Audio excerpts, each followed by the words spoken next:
Okay, कर लो बच्चों।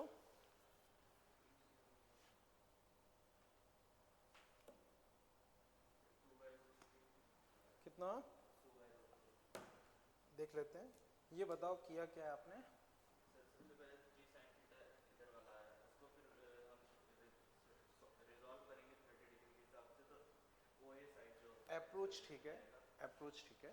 बच्चों देखो, जैसे ये इंक्लाइन प्लेन है, बच्चों मैं डिस्कस कर रहा हूँ, समझना। बच्चों देखो ये क्या हो रहा है इसे, ये इंक्लाइन प्लेन है बच्चों, ये 30 डिग्री है। तो बच्चों मैंने आपको बोला है कि भाई रट लो, बहुत ज़्यादा काम में आता है। इधर कंपोनेंट होता है जी साइन थीटा, तो इधर बच्चों कंपोनेंट होगा जी साइन 30 यानी कि 5। इतना क्लियर बच्चों? तो एक्सेलरेशन का बच्चों इधर कंपोनेंट होगा तुम्हारे पास 5। ये चीज क्लियर है? अब बच्चों यहां क्या है, ये 3D में सिचुएशन है बच्चों। इधर कंपोनेंट तुम्हारे पास आया है 5। बच्चों 3D में थोड़ा सा इमेजिन करना पड़ेगा, जैसे समझो आप बच्चों, इधर की तरफ कंपोनेंट 5 है, ये एंगल फर्दर 30 दे रखा है, तो ये एंगल कितना होगा 60। तो बच्चों 3D में है पूरा, इमेजिन करना, ये 30, जैसे यहाँ वो क्लियरली 60 दिख रहा है, वहाँ थोड़ा सा टिल्टेड दिख रहा है, लेकिन आपको इमेजिन करना पड़ेगा। समझ रहे हो बच्चों? आई थिंक समझ पा रहे हो ना सब? तो ये एंगल बच्चों 60 होगा। अब इसका इधर फर्दर कंपोनेंट निकालोगे तो 5 cos 60 यानी कि 2.5। तो बच्चों इधर की तरफ तुम्हारे पास एक्सीलरेशन का कंपोनेंट 2.5 आएगा। बच्चों जैसे ये अपने पास इंक्लाइन प्लेन है, तो इधर कंपोनेंट होता है जी साइन थीटा। ये मैंने बोला है कि भाई रट लो, बहुत काम में आता है, तो वो तो हमने डायरेक्ट कर लिया। तो इधर की तरफ जो कंपोनेंट आया that is g sine theta. अब बच्चों इस तरफ वो ग्रुप बना है, ऐसे इस तरह से ग्रुप बना है जो ब्लैक पेन है, इधर 5 इधर 60, तो यहाँ 5 cos 60 2.5। और बच्चों ये डिस्टेंस साइड से तुम्हें 5 मीटर दे रखी, ठीक है? तो बच्चों 5 equal to half a t square, तो 10/2.5 टाइम बच्चों 2 सेकेंड आ जाना चाहिए। अब बच्चों एक बार चेक करो इसमें जहां भी जिसको दिक्कत लग रही है, समझ पाए बच्चों? आप कुछ समझ पाए? ओके बच्चों अभी ये क्लियर है? ठीक है, बोलो अगर डाउट हो तो मैं वापस बुलाता हूँ। कोई नहीं, आप बोलो, मैं ट्राई करूंगा। ठीक है, समझो देखो, इस तरह से एक इंक्लाइन प्लेन है, तो यहाँ एक्सीलरेशन निकालोगे ऐसा वाला, तो वो जी साइन थीटा 5 आ गया। तो अगर मैं पार्टिकल को ऐसे छोड़ूंगा तो वो ऐसे 5 एक्सीलरेशन से यूं जाएगा, लेकिन अब क्या हो रहा है वो समझो।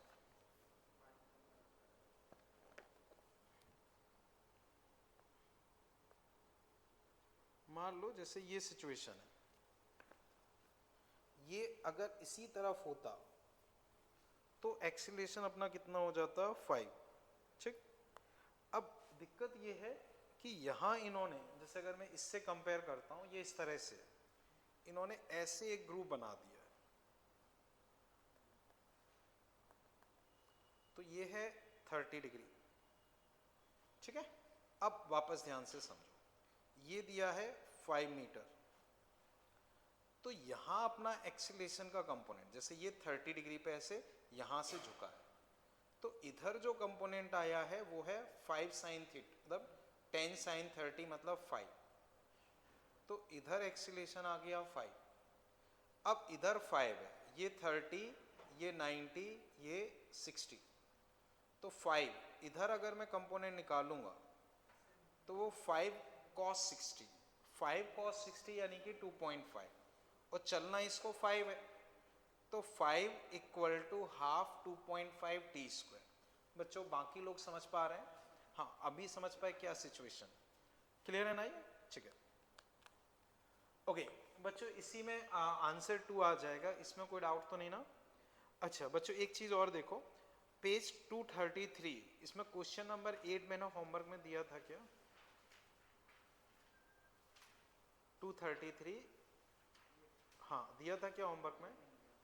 ये नहीं दिया बच्चों, तो इसे भी एक बार ट्राई कर लो, या बच्चों इसे एज ए होमवर्क में रख, या चलो अभी कर ही लो। दिया था क्या? चलो खैर देख लो अभी, अगर नहीं दिया हो तो कर लो अभी। दिया था कि नहीं दिया था बच्चों? 233 क्वेश्चन 8, 4A में क्वेश्चन नंबर 8 नहीं दिया तो चलो 2 मिनट अटेम्प्ट कर लो, देख लेते हैं।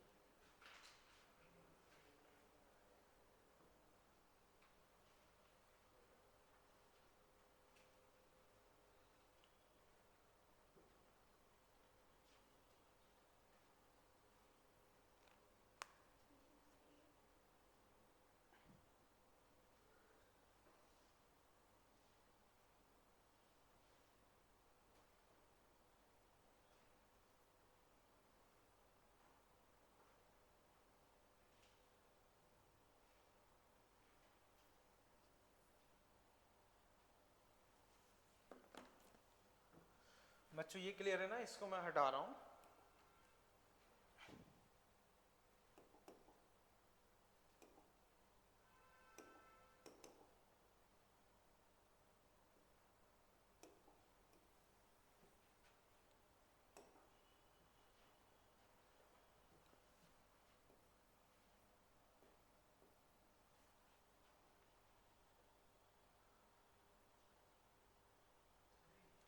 देख लेते हैं 60 डिग्री।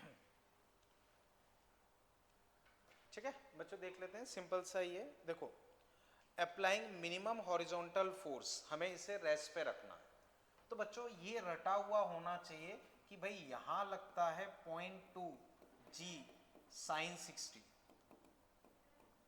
12 चेक कर लेते हैं, मुझे पता नहीं। ठीक है बच्चों, यहां mg साइन थीटा लगेगा ही लगेगा, वो हम नहीं बदल सकते, वो रटा हुआ होना चाहिए। यहां mg cos थीटा, हालांकि उसकी जरूरत नहीं है।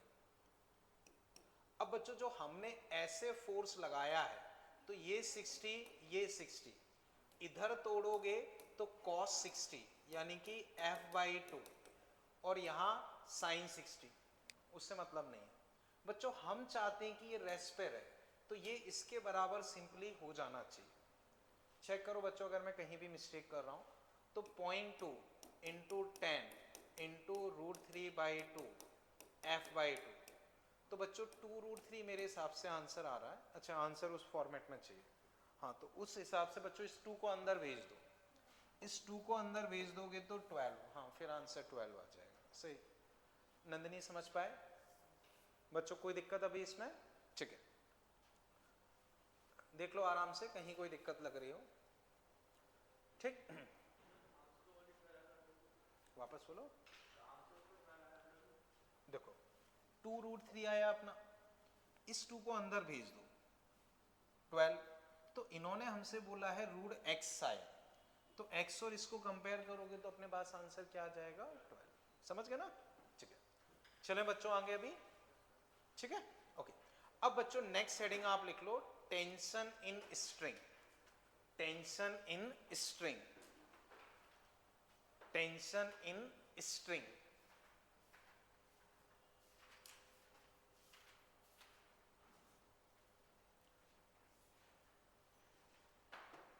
ठीक है, तो बच्चों यही अगर हम रस्सी मान लें, रस्सी मान लें, तो बच्चों टेंशन क्या होता है? जैसे मैंने इसको ऐसे हैंग कर दिया, तो नीचे जो मास है वो इसको खींच रहा है, नीचे वाला मास इसको नीचे की तरफ खींच रहा है। तो बच्चों रस्सी में जो पुलिंग फोर्स है, या मान लो मैं इसे खुद ऐसे खींचने लगूं, तो रस्सी में जो पुलिंग फोर्स डेवलप हो रहा है उसी को हम क्या बोलते हैं? टेंशन। तो रस्सी में जो पुलिंग टाइप का फोर्स है वही टेंशन। अब बच्चों मान लो जैसे ये यहां रखा है, मैं इसको ऐसे खींच सकता हूं, बच्चों बताओ इसको ऐसे धक्का दे सकता हूं? रस्सी से कभी भी मैं उस तरफ धक्का दे सकता हूं? नहीं दे सकता हूं। तो बच्चों इसको मैं खींच तो सकता हूं बट धक्का नहीं दे सकता। तो बच्चों ये हमेशा पुल टाइप फोर्स होगा। कैसा फोर्स होगा? पुल टाइप, कभी भी पुश टाइप फोर्स नहीं हो सकता। क्लियर है बच्चों? तो टेंशन इन स्ट्रिंग, बच्चों इसमें पॉइंट बना के आप लिखते चले। टेंशन इन स्ट्रिंग में बच्चों, it is a pulling force of string, it is a pulling force of string. it is a pulling force of string. It will always be a pull type force. It will always be a pull type force. It is a pulling force of string. Next, it will always be a pull type force. तो बच्चों रस्सी में जो pulling force develop हो रहा है वही अपना क्या होता है, टेंशन. हमेशा पुल टाइप होगा, कभी भी पुश टाइप नहीं होगा. ये चीज क्लियर है? ओके. अब बच्चों देखो, जनरली जो रस्सी हम डिस्कस करते हैं वो मासलेस इनएक्सटेंसिबल होती है.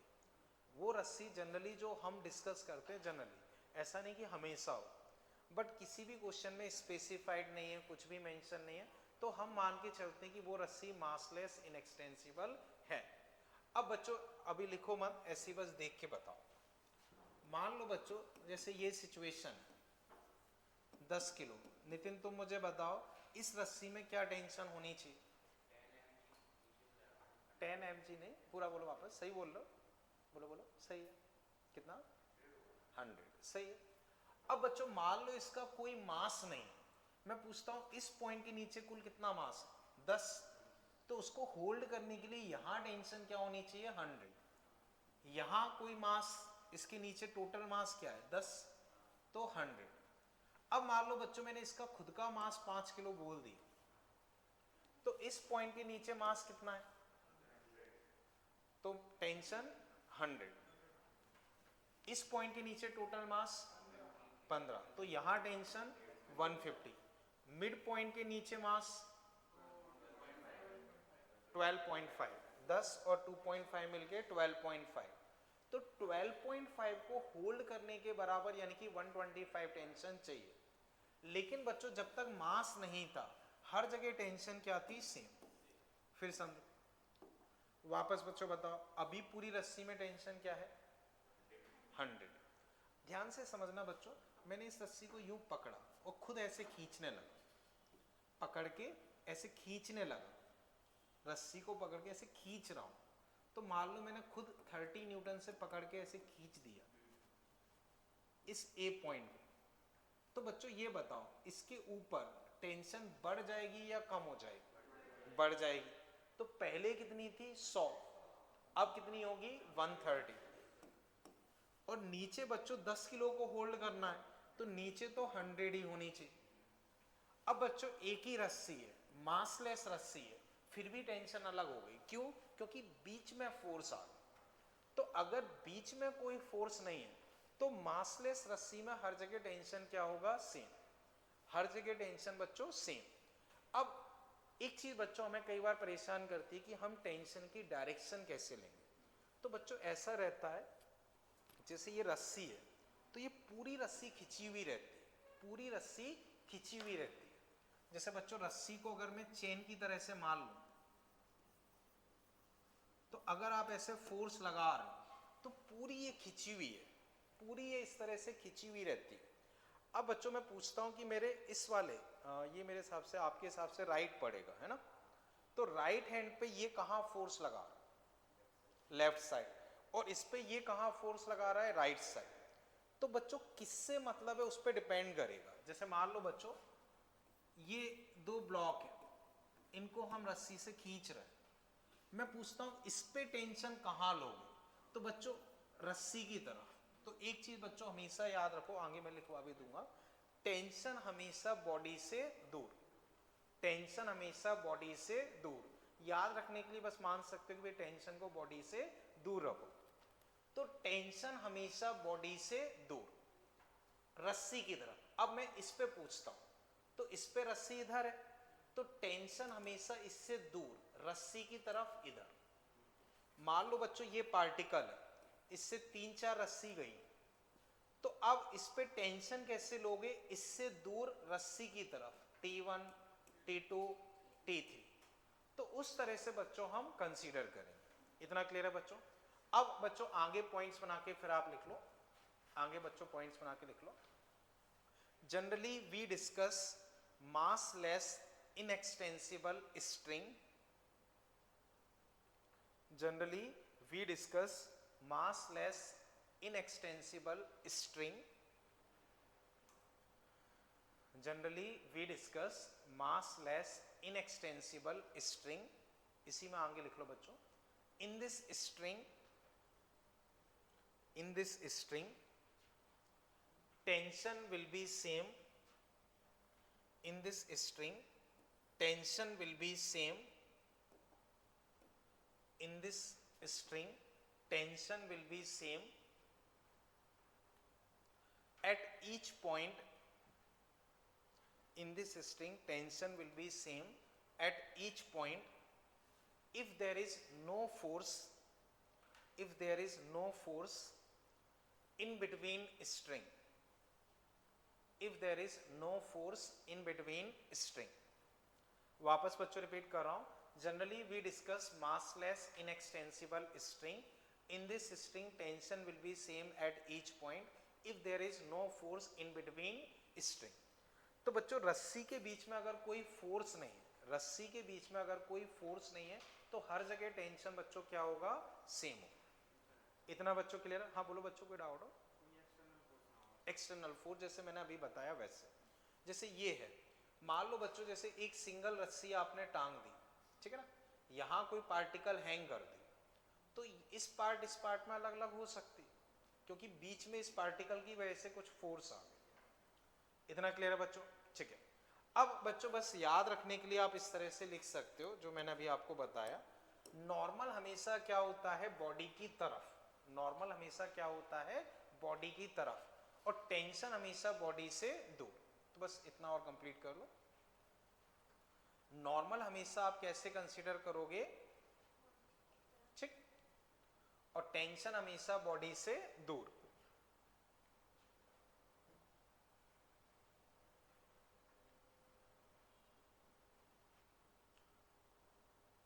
ठीक है. अब बच्चों हम इस पे एग्जांपल डिस्कस कर रहे हैं. बच्चों एक चीज और बता दो, हालांकि वो लिखवा नहीं रहा हूं, टेंशन का फंडामेंटल नेचर क्या होगा, इलेक्ट्रोस्टैटिक. वो मैं बता चुका हूं, एमजी को छोड़ के सब वही रहेंगे. अब बच्चों अगर मैं कंक्लूड करूं तो टेंशन क्या है, रस्सी में जो पुलिंग फोर्स डेवलप हो रहा है वही अपना टेंशन है. हमेशा पुल टाइप होगा, हमेशा पुल टाइप. आप कभी भी रस्सी से ऐसे धक्का नहीं दे सकते. क्लियर है? जनरली हम मासलेस इनएक्सटेंसिबल रस्सी डिस्कस करते हैं, उसमें हर जगह टेंशन सेम होगी अगर कोई बीच में फोर्स ना हो. ठीक है. डायरेक्शन बच्चों सबसे ज्यादा इंपॉर्टेंट है. टेंशन कैसे लोगे, हमेशा बॉडी से दूर, टेंशन हमेशा बॉडी से दूर, रस्सी की तरफ. बस इतना दिमाग में रखना है, कभी भी उस चीज से कंफ्यूज नहीं होना, बॉडी से दूर ही टेंशन रखना है. क्लियर है बच्चों? अब बच्चों हम इस पर क्वेश्चन कर रहे हैं, तो वो बच्चों आप देखो. बच्चों सिंपल सा क्वेश्चन है, एक बार करो. मान लो बच्चों ये सिस्टम मैंने आपको दिया, इसी तरह का क्वेश्चन हमने नॉर्मल में भी किया था. 5 kg, 3 kg, 2 kg. मान लो बच्चों यहाँ फोर्स लगा दिया 30 न्यूटन. ठीक है. मान लो बच्चों इसमें टेंशन है T1, इसमें टेंशन T2, इसमें टेंशन T3. ठीक है. पूरे सिस्टम का एक्सीलरेशन A, तो find A, T1, T2, T3.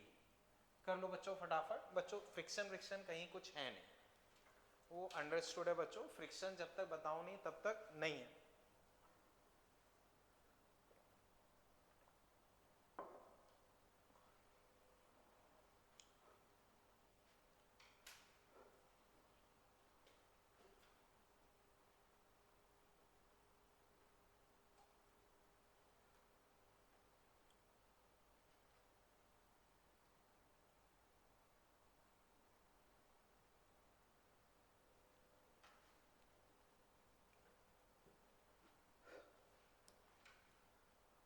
आपका क्या नाम था?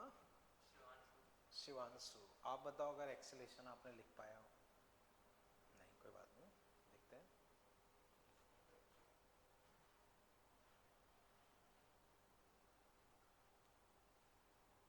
ओके बच्चों हुआ क्या?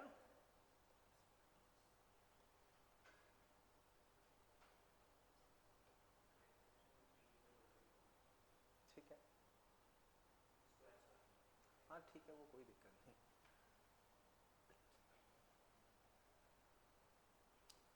नंदिनी आप बताओ एक्सीलेशन हो पाया आपसे कितना आया? ठीक है, और बताओ अगर टेंशन वगैरह कुछ निकल गया हो। एक सेकेंड मुझे बताओ, T1 आप बोल रहे हो, T3 कितना है आपके हिसाब से? देखते हैं। T2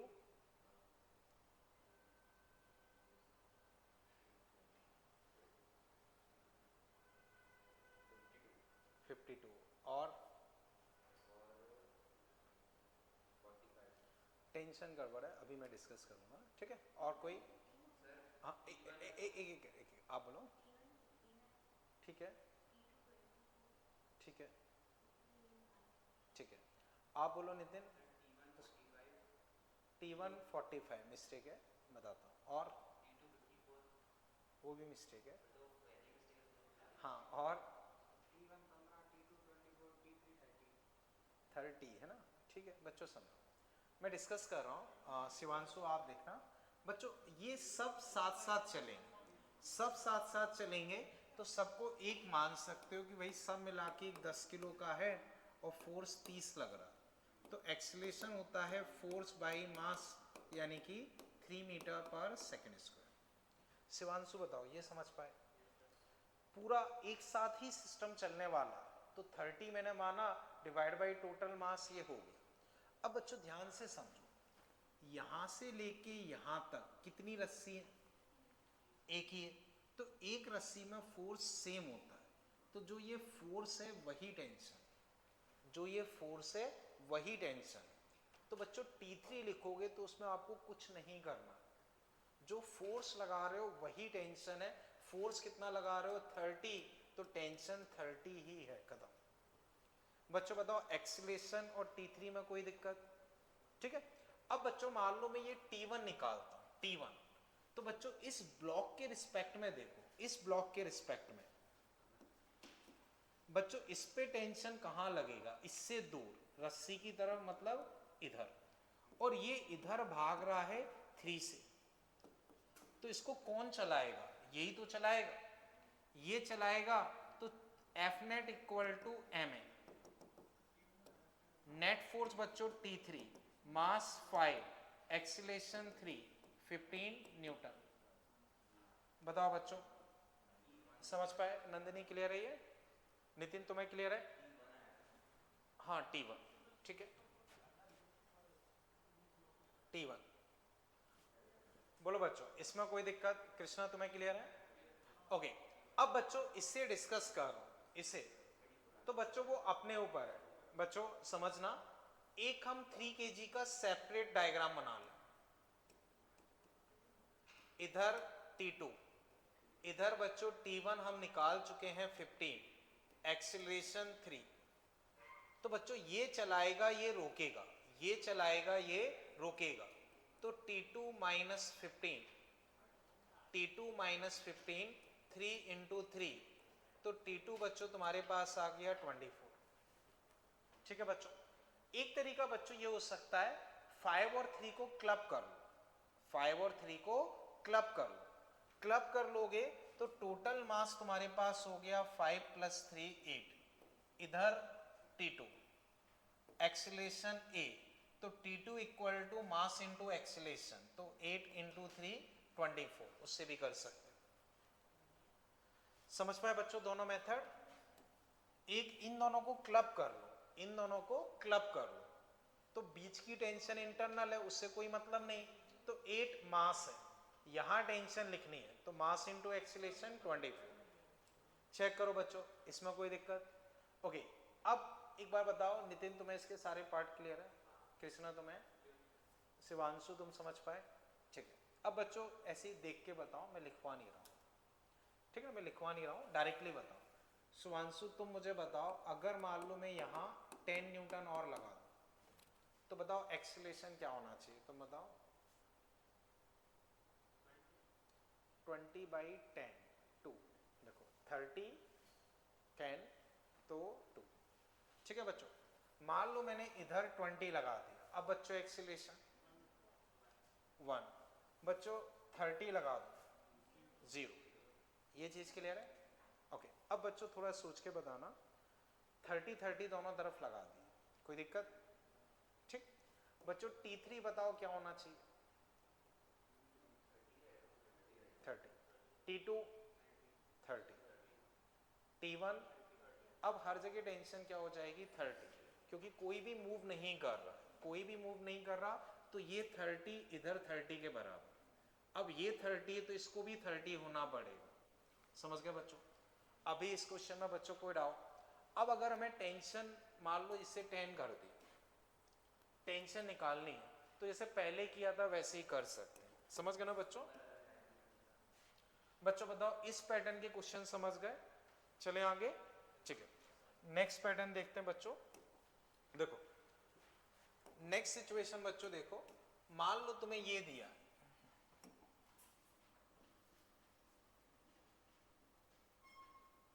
ये 3 kg, ये 2 kg, यहां बच्चों फोर्स लगा दिया, एक्सीलरेशन बच्चों मान लो 3 मीटर पर सेकंड स्क्वायर, और यहां टेंशन मान लो T1।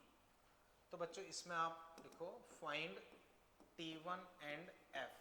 एक बार ट्राई करो बच्चों, फिर मैं डिस्कस करता हूं। जैसे बच्चों दो पत्थर को बांधा और उसको ऐसे ऊपर उठा रहे हैं, वो सिचुएशन है। ग्रेविटी है बच्चों, ग्रेविटी है। ग्रेविटी बच्चों वही 10 लेके चलना है, ग्रेविटी 10 लेके चलना। सिंपल सा है, एक बार कर लो फिर मैं बताता हूं।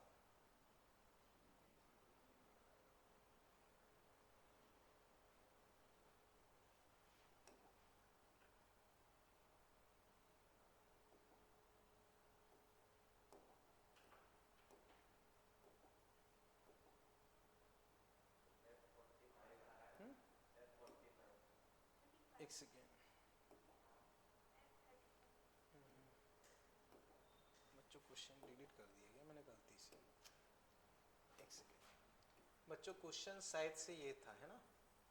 ये 3 kg, 2 kg, F acceleration 3 metre पर सेकंड स्क्वायर, ये T1, यही था ना क्वेश्चन? ठीक है, ओके। आप बताओ F 35 देखते हैं, 35 और 65। हाँ, हिमांशु नाम है, क्या नाम है आपका? हाँ, आपका क्या है? हिमांशु नाम था? गौरव सर, क्या आ रहा है? 45। सत्यम तुम? अच्छा अच्छा, कोई नहीं, तुमसे हो पाया? कितना आ रहा है? कितना आ रहा है? 35। देखो बच्चों F 65 आएगा, 65। समझना बच्चों, दोनों एक साथ चल रहे हैं, दोनों एक साथ चल रहे हैं, तो एक मान लो 5 किलो, इधर F, नीचे mg तो लगना ही लगना है। अब आप कहोगे सर पिछले क्वेश्चन में तो आपने mg लिया ही नहीं, तो बच्चों वो mg नॉर्मल बैलेंस हो जाएगा तो उससे इसमें जरूरत थी नहीं, तो नहीं लिया, लेकिन यहां जरूरत है। अब वापस आते हैं बच्चों, एक्सीलरेशन इधर है, तो बच्चों बताओ एक्सीलरेशन किस तरफ है? एक्सीलरेशन ऊपर है, मतलब ऊपर वाला फोर्स ज्यादा, ऊपर वाला फोर्स ज्यादा, नीचे वाला कम। तो ये ज्यादा ये कम, ये चलाएगा ये रोकेगा। तरीका अपने पास क्या होता है? चलाने वाला माइनस रोकने वाला, मास इनटू एक्सीलरेशन। सॉरी ये 50, ठीक है। तो F बच्चों यहां से कितना आ गया? 65। बोलो बच्चों इसमें कोई दिक्कत? नितिन चेक करो, टोटल को हमने एक मान लिया, तो ऊपर एक्सीलरेशन है तो ऊपर वाला ज्यादा नीचे वाला कम, ऊपर वाला चलाएगा नीचे वाला रोकेगा, तो चलाने वाला माइनस रोकने वाला, मास इनटू एक्सीलरेशन। बोलो बच्चों यहां तक कोई दिक्कत? बोलो कृष्णा। देखो 3 और 2 एक साथ चल रहे हैं, तो पूरे को एक सिस्टम मान लो, तो टोटल मास कितना हो गया? 5 किलो, टोटल मास 5 किलो, तो उनका नीचे क्या लगेगा? mg, यानी कि 50। तो mg नीचे, F ऊपर, एक्सीलरेशन 3, बस आप समझ गए ना? हिमांशु समझ पाया? ठीक है, ओके। अब बच्चों मुझे वापस बताओ, एक सेकेंड रुकना। हाँ, T1 बच्चों कितना आ रहा है? T1 26। अब बच्चों T1 के लिए तुम किसी का भी FAD बना सकते हो, चाहो तो इसका या इसका। बच्चों मैं नीचे वाले से सॉल्व कर रहा हूँ, ऊपर से करोगे तब भी वही आंसर वही आएगा। टेंशन बॉडी से दूर रस्सी की तरफ 2g20 और इसका भी एक्सीलरेशन बच्चों 3 है। तो बच्चों अब वही ऊपर है तो ये ज्यादा ये कम, ये चलाएगा ये रोकेगा, तो t1 minus 22 into 3 t1 equal to 26। बच्चों बताओ इसमें अभी कोई डाउट? बोलो नंदिनी समझ पाए? बोलो कृष्णा कोई डाउट हो? ठीक है बच्चों इस पैटर्न में अभी कोई डाउट? इसको मैंने ऐसे डायरेक्ट एक्सेलरेशन स्पेस में 13 मान के कर लिए सब। ठीक है एक बार मुझे पूरा और आगे प्रोसेस बताओ फिर मैं बताता हूँ। 3 ऊपर से जा रहा है, 10 नीचे होना चाहिए था, फिर भी 3 जा रहा है। मतलब अगर ये स्पेस में होता तो इसकी एक्सेलरेशन 13 होनी चाहिए थी उस पर्टिकुलर फोर्स से। ठीक है ऐसा हो गया है। ठीक है ये भी चाहिए बच्चों। एक ये अप्रोच लगा सकते हो, दूसरी अप्रोच जैसे हम बाद में पढ़ते हैं लिफ्ट की सिचुएशन में स्यूडो फोर्स से, वो भी कर सकते हैं। जैसे इनका ये कहना है कि हम इसको एक स्पेस में मान लेते हैं जहाँ कोई ग्रेविटी नहीं है, तो ग्रेविटी नहीं है तो ग्रेविटी का 10 अगर कंसीडर करूंगा तो फिर ऊपर 13 मान लो, 13 मान लो तो 15 5 इंटू 13 65 सही है। ऐसे ही इसका अगर हम करते हैं तो ठीक है तरीका सही है, गलत नहीं है, बिल्कुल सही है। ठीक है और बच्चों बताओ चले आगे। ठीक है इसे बच्चों हटा देता हूँ, ठीक है ना बच्चों इसे हम हाँ एक चीज और अच्छी की आपने याद दिला दी, पीछे ले लेते हैं। बच्चों ये क्वेश्चन क्लियर है? बच्चों बताओ इसमें एक्सीलरेशन क्या आया था 3।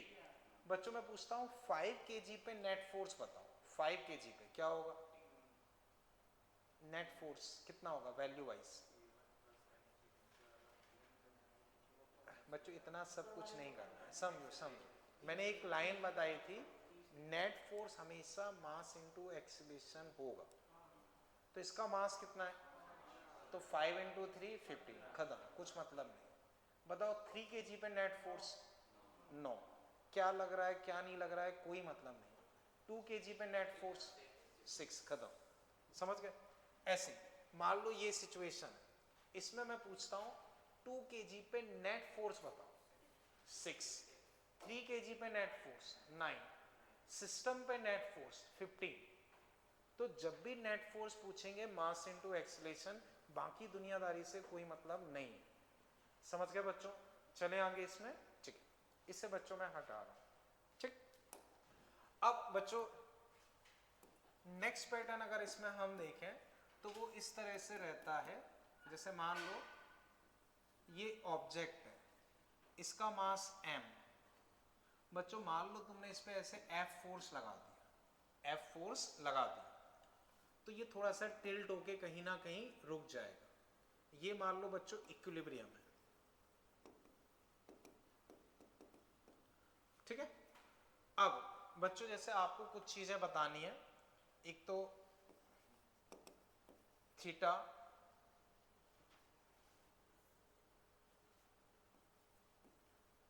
मान लो इसमें टेंशन T है तो टेंशन, बस ये दो चीजें एक बार सोचो फिर मैं डिस्कस कर रहा हूं। समझ गए ना बच्चों? एक थीटा बताना है और दूसरा टेंशन।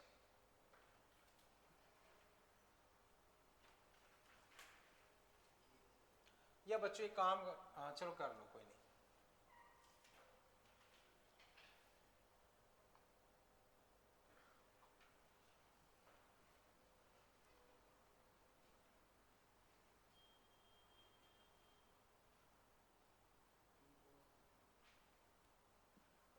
कर लो बच्चों फिर मैं डिस्कस करता हूँ। ठीक है ऐसे ही कुछ है। अब टी लिख लो,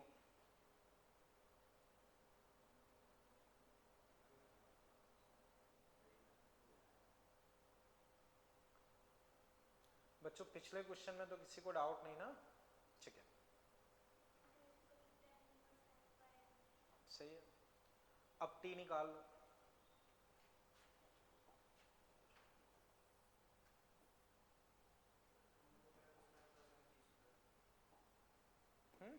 सही है सही है। और ठीक है बच्चों अब देखते हैं, समझो बच्चों देखो बच्चों, इसको सॉल्व करने की स्टैंडर्ड अप्रोच ये होती है, जो एक स्टैंडर्ड अप्रोच है हम मैक्सिमम टाइम फॉलो करते हैं, वो ये है कि अगर मैं इसका एफवीडी बनाता हूँ तो बच्चों ये एंगल थीटा और टेंशन हमेशा बॉडी से दूर रस्सी की तरफ ऐसे। अब बच्चों हम इसको तोड़ लेते हैं, तोड़ेंगे तो बच्चों mg नीचे, f इधर, बच्चों इधर एंगल टच है तो इधर कंपोनेंट अपने पास होगा t cos थीटा। अब इधर कंपोनेंट बच्चों होगा t sin थीटा। बच्चों स्टैंडर्ड अप्रोच अगर हम देखें तो mg नीचे, f इधर, t इधर, तो t को तोड़ेंगे तो इधर cos इधर sin। अब बच्चों इसका कोई मूवमेंट नहीं है तो लेफ्ट राइट ऊपर नीचे बराबर, तो हम बोलेंगे कि भाई f इक्वल टू या t sin theta equal to f t sin theta f t cos theta mg। दोनों को बच्चों डिवाइड कर देता हूं, डिवाइड करूंगा तो बच्चों tan theta f by mg। बोलो बच्चों इसमें कोई दिक्कत? Theta tan inverse f by mg आ जाएगा, ठीक है। अब बच्चों टेंशन निकालना है, तो बच्चों टेंशन निकालने के लिए आप लोगों ने क्या किया? ठीक है, सही है बच्चों। अब समझो, मैं डिस्कस कर रहा हूं, समझना बच्चों। एक बच्चों tan थीटा से sin थीटा निकाल के रख दो, आ जाएगा। दूसरा स्क्वायर ऐड कर दो, कई सारी चीजें कर सकते हैं, सब सही है। मान लो मैं फिलहाल यूज कर रहा हूं 1 स्क्वायर प्लस 2 स्क्वायर, तो यहां t square sine square theta plus t square cos square theta 1, f square plus m g square, तो टी बच्चों तुम्हारे पास आ जाएगा f square plus m g square. बोलो बच्चों इसमें अभी कोई दिक्कत?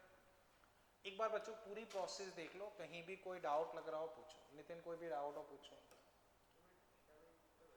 थीटा में क्या दिक्कत लग रही है बोलो? देखो ये थीटा, ये थीटा, तो इस लाइन से एंगल टच है तो यहां कॉस और दूसरा वाला साइन, तो T cos theta T sine theta, ऐसे मूव नहीं कर रहा, ये दोनों बराबर, ऐसे मूव नहीं कर रहा, ये दोनों बराबर, बस डिवाइड कर दो। चेक करो बच्चों, समझ पाए? फर्स्ट डिवाइडेड ये है ना, देखो इसको स्क्वायर करो तो एक स्टेप एक्चुअली मैंने कम लिखी है। स्क्वायर करोगे तो t square sine square theta t square cos square theta, पहले स्क्वायर करना है फिर ऐड करना है, तो f square plus m g square, t square common ले लिया, sine square theta plus cos square theta 1, तो वो आया, फिर अंडर ले लिया। चेक करो बच्चों, बच्चों बताओ यहां तक कोई दिक्कत? चले आगे, ठीक है बच्चों, इसे मैं हटा रहा हूं, फिर कर लो कर लो, ठीक है। अब बच्चों वापस समझो, ये एक स्टैंडर्ड अप्रोच है, बट एक और इसकी अप्रोच हो सकती है, वो थोड़ा पता रहे तो कई बार टाइम बच जाता है, कई बार अपना टाइम बच जाता है, तो वो अप्रोच बच्चों में डिस्कस कर रहा हूं। जैसे अब समझो, यही क्वेश्चन है, ऑलमोस्ट सेम ही क्वेश्चन है। मान लो बच्चों ये है, एफ लगा दिया सपोज 20 न्यूटन, ठीक है। इसका मास बच्चों बोल दिया सपोज 3 kg। अब बच्चों ये वही पूछा, तो इसको मैं डिस्कस कर रहा हूं, आप लोग समझो। बट बच्चों मुझे ये बताओ, पिछले में कहीं कोई दिक्कत? स्टैंडर्ड अप्रोच बच्चों ये है, स्टैंडर्ड अप्रोच ये है। अब सिमिलर टाइप के क्वेश्चन हो, थोड़ा जल्दी सॉल्व करने के लिए एक और अप्रोच हम कई बार यूज करते हैं, वो मैं बता रहा हूं। अब वो समझो, 3 kg है, तो बच्चों बताओ नीचे क्या लगेगा? नीचे बच्चों क्या लगेगा? 30 न्यूटन।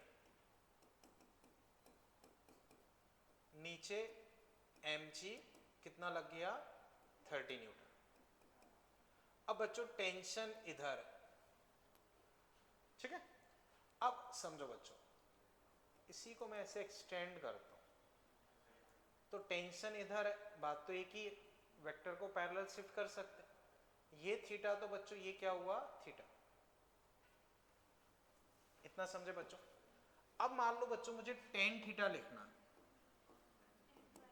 तो बच्चों ये बेस मानेंगे, जिससे एंगल टच है वो बेस, ये परपेंडिकुलर एंगल के साथ वाला बेस होता है, तो ये बेस ये परपेंडिकुलर, तो टेन थीटा बच्चों वही एफ बाई एम जी, मान लो इस पर्टिकुलर केस में 20/30 थीटा आ गया।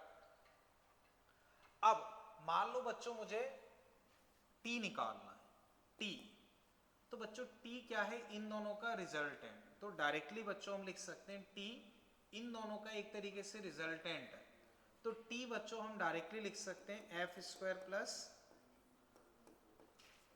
क्लियर है? बोलो बच्चों, इसमें कोई दिक्कत? तो हम वैसे भी कर सकते हैं, ऐसे भी कर सकते हैं, अभी इसमें कोई दिक्कत? इसी में बच्चों मान लो ऑलरेडी थीटा दे रखा हो 30 डिग्री, बाकी कुछ पूछा जाता है हम ऐसे ही निकाल सकते हैं। पहले बच्चों इसे चेक कर लो, इस अप्रोच में कहीं दिक्कत हो पूछो, तो आगे बच्चों कई जगह हम ये अप्रोच यूज करेंगे, ठीक है? बोलो कोई डाउट इसमें? ठीक है, ओके। अब बच्चों मैं डिस्कस कर रहा हूं, समझना, इसको मैं लिखवा नहीं रहा हूं, जो अभी मैं क्वेश्चन दे रहा हूं उन्हें बस ऐसे ही डायरेक्टली देखो, लिखने की जरूरत नहीं है, ऐसे ही समझो। तो बच्चों लिखो मत, बस ऐसे ही समझो। ये 30 दिया, ये 3 kg, इधर इधर। बच्चों मैंने पूछा एफ बताओ, तो क्या करोगे, ये 30 है तो ये 30, 3 kg है तो इधर 30, मान लो 4 कर देता हूं तो 40। अब एफ चाहिए, तो बच्चों इन दोनों में रिलेशन चाहिए, तो 10 यूज कर लो, क्या करोगे 10 30, यानी कि 1/√3 एफ बाई 40, तो एफ आ गया।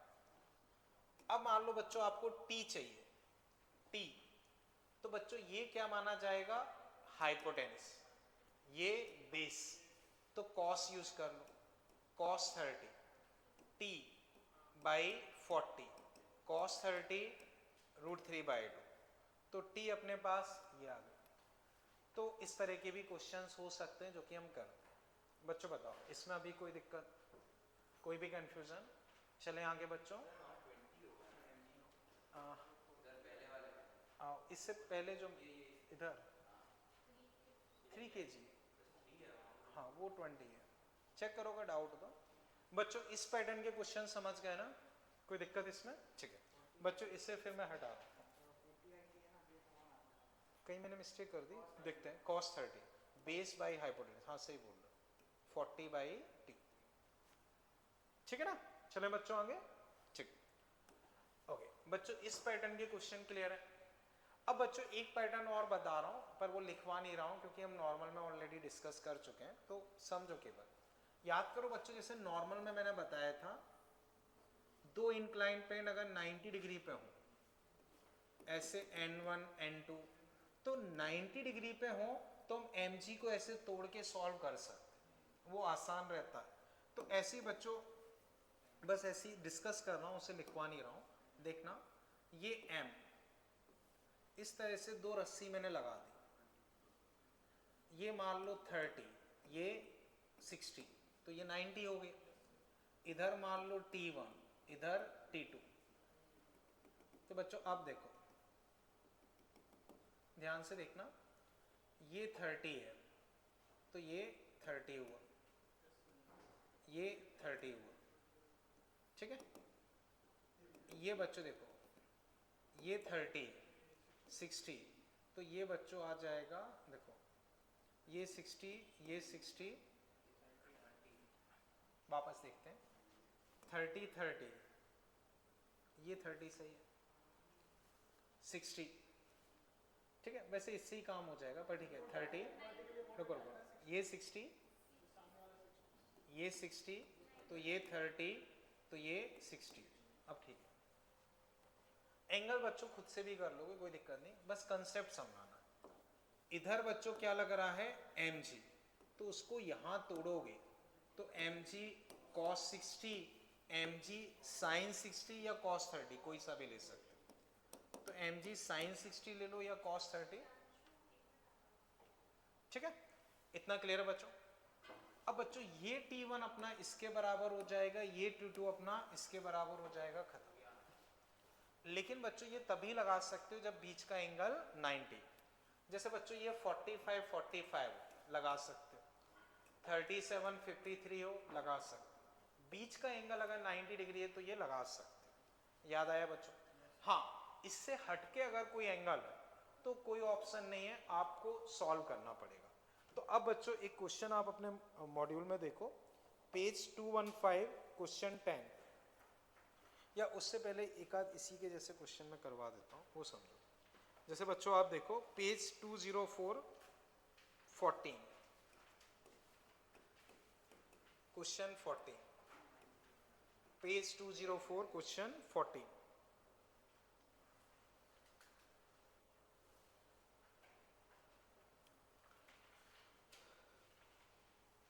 पेज 204 क्वेश्चन 40, जो अभी मैंने डिस्कस किया उसी पैटर्न का क्वेश्चन है।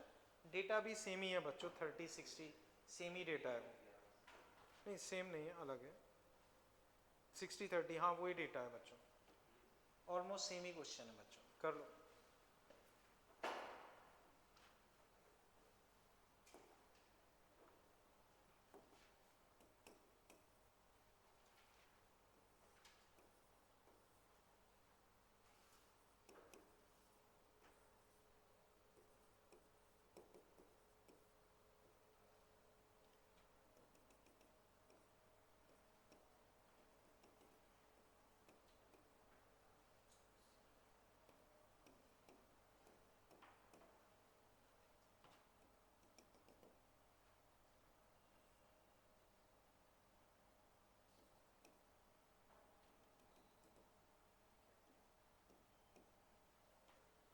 बच्चों कर लिया होगा, ठीक है।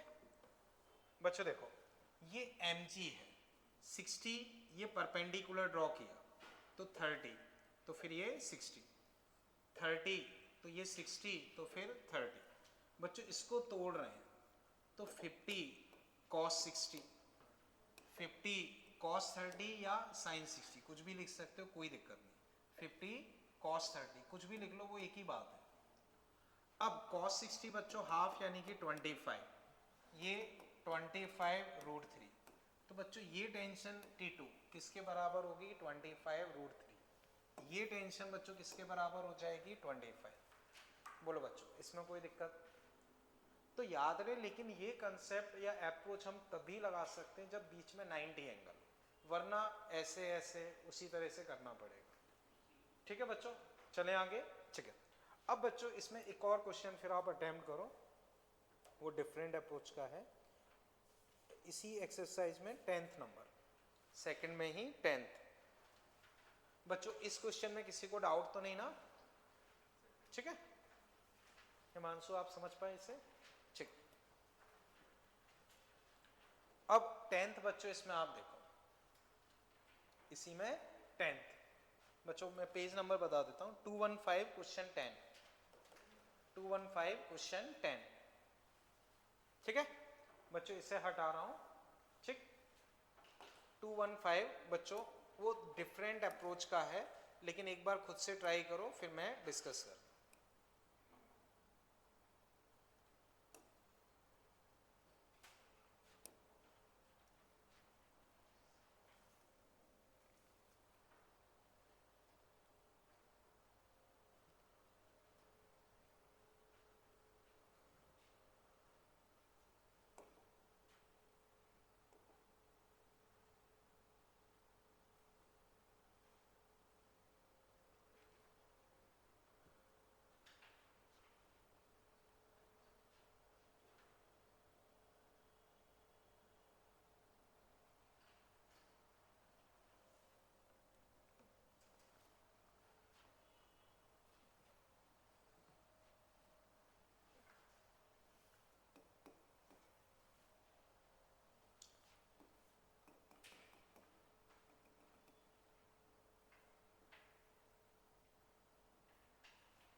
इससे भी हो पाता है, बताया मुझे। हाँ, वो बच्चों डायरेक्टली जो अभी हमने एक अप्रोच सीखी है उससे डायरेक्टली कर सकते हो। जैसे बच्चों नीचे mg, उधर mg, तो बच्चों इतने को छुपा लो, तो अभी जो हमने एक अप्रोच सीखी थी वही हो गया, वही हो गया। तो ये θ2, ये θ2, तो वही बच्चों बराबर है, तो कुछ ज़्यादा दिमाग नहीं लगाना है। tan θ2 दिस बाई दिस 1, θ2 तो बच्चों 45 आ जाएगा, और T2 लिखोगे तो बच्चों क्या आना चाहिए, वही दोनों का स्क्वायर अंडर रूट, जैसे अभी सीखा था √2mg। बच्चों ये चीज़ समझ पाए ना? इतना पार्ट अगर मैं छुपा लूँ तो ये पार्ट जो अभी हमने सीखा था एंगल उस तरह से, तो mg दोनों बराबर हैं, तो 45 एंगल होना चाहिए tan theta, this by this 145, और T2 निकालोगे तो दोनों का स्क्वायर अंडर रूट बच्चों √2mg। वो काम तो बच्चों डायरेक्ट हो गया। नंदिनी समझ पाइए इस वाले पार्ट का? तो θ2 हम बच्चों डायरेक्टली लिख रहे हैं 45, और T2 बच्चों हम लिख रहे हैं √2mg। इसमें बच्चों कोई दिक्कत हो तो बताओ, ये मैंने डायरेक्ट लिख दिया अभी जो अप्रोच सीखी उससे, ठीक है? इसमें कोई दिक्कत? हिमांशु ये समझ पाए? अब बच्चों पूरा फोकस T1 पे करो, वो देखते हैं। तो बच्चों T2 √2mg वो सही है, और थीटा 45 यानी कि tan θ2 1 वो भी एक सही है। अब बाकी दो हिस्सों पे हमें सोचना है। कर लिया? ठीक है बच्चों, करते हैं फिर। ठीक है बच्चों, मैं डिस्कस कर रहा हूँ फिर। बच्चों बताओ, इसमें तो किसी को दिक्कत नहीं है ना इन दोनों आंसर में? मुस्कान क्लियर है ये आंसर? ठीक है। अब बच्चों इससे हमें मतलब नहीं है, तो एक बार इसको भूल के पूरा फोकस इस पे लेके आते हैं। पूरा फोकस बच्चों अगर मैं इस पे लेके आता हूं तो बच्चों ये θ1 है, तो ये भी अपने पास क्या होगा, θ1। ये 45 है, तो ये 45 में तो बच्चों ज्यादा दिक्कत रहती ही नहीं है, पर 45, और इधर इसका क्या लग रहा है mg, इसके रिस्पेक्ट में टेंशन बच्चों इधर होगी। तो बच्चों अब उस m पे फोकस कर रहे हैं, ऊपर वाले पे। बच्चों T1 को तोड़ोगे, T1 को, तो T1 cos theta, T1 sin theta, ये T1। बच्चों टोटल फोर्सेस कितने हैं पहले वो देख लो। mg तो लगना ही लगना है, दो तरफ से रस्सी जुड़ी है, तो दो फोर्स T1 T2 और है, तो तीन फोर्सेस के साथ हमें देखना है। तो mg, अब बच्चों इस 2T को देखो, इधर ये θ2 टच है, इधर ये θ2 टच है, तो इसका अगर मैं लिखता हूं, इसका बच्चों अगर मैं लिखूंगा तो जिससे एंगल टच हो, तो T2 cos θ2, T2 sin θ2। बोलो बच्चों कोई दिक्कत? अब T2 बच्चों √2mg इंटू 1/√2, क्योंकि 45 एंगल है, √2mg इंटू 1/√2, ये अपना बराबर है mg के वैल्यू वाइज। सिमिलरली बच्चों ये भी किसके बराबर है, mg, क्योंकि बच्चों √2mg इंटू 1/√2, mg। अब इधर वाला देखो किसके बराबर आया, mg के। ऊपर वाला किसके बराबर आया बच्चों, mg प्लस mg यानी कि 2mg। बच्चों डिवाइड कर दो, तो tan थीटा तुम्हारे पास आ जाएगा 1/2, tan थीटा 1 मान लो, ठीक है ना? क्या आ जाएगा 1/2, स्क्वायर ऐड कर दो तो √5mg। देखो 2mg mg, 2mg mg, तो नेट कितना हो गया, वही दोनों का square under root √5mg। Nandini समझ पाए? 2mg। देखो ऊपर T1 cos थीटा, वो इन दोनों के बराबर, तो ये mg और इसकी वैल्यू भी क्या है, mg, तो mg प्लस दिस यानी कि mg प्लस mg यानी कि 2mg। चेक करो बच्चों, कृष्णा तुम समझ पाए? ओके बच्चों, अब इसमें ऑप्शन देखो, चारों ही ऑप्शन अपने ठीक बैठ रहे हैं। किसी भी ऑप्शन में बच्चों कोई दिक्कत लग रही हो तो पूछो। क्लियर है बच्चों? चेक कर लो आराम से। फर्स्ट पार्ट हमने डायरेक्ट कर लिया पुराने मेथड से, इसको हमने ऐसे किया। मुस्कान क्लियर है तुम्हें? ठीक है बच्चों, इसे फिर मैं हटा दूं, देख लो आराम से, ठीक है। अब बच्चों ठीक है, कर लो एक बार, देख लो कहीं भी दिक्कत लग रही हो पूछ लो। तो जनरली ये थोड़ा सा टफ क्वेश्चन है। हाँ चारों सही है इसमें। हाँ वो 4 ऑप्शन सॉल्व करोगे तो एक तरीके से 4 क्वेश्चन हो गए, तो 4 क्वेश्चन एक में ही आ गए तो लेंथी और टफ हो ही जाएगा, ठीक। ओके, अब बच्चों मैंने बताया था कि जनरली हम मासलेस रस्सी डिस्कस करते हैं, लेकिन बच्चों कुछ केस में हैवी रोप भी हो सकती है, हैवी रोप भी हो सकती है, उसके साथ हम कैसे डील करेंगे बच्चों वो फिर हम डिस्कस कर रहे हैं, ठीक है। कर लिया ना बच्चों, हटा दो इसे नंदिनी, ठीक। अब बच्चों हैवी रोप, जैसे मान लो बच्चों ये सिचुएशन, इसका मास m, इसकी लेंथ l, पूरी रस्सी का मास m, लेंथ l, ये पॉइंट है बच्चों P, ये पॉइंट है P। तो तुम्हें P पॉइंट पे टेंशन निकालनी है, सिंपल सा है, एक बार करो फिर मैं डिस्कस करता हूं।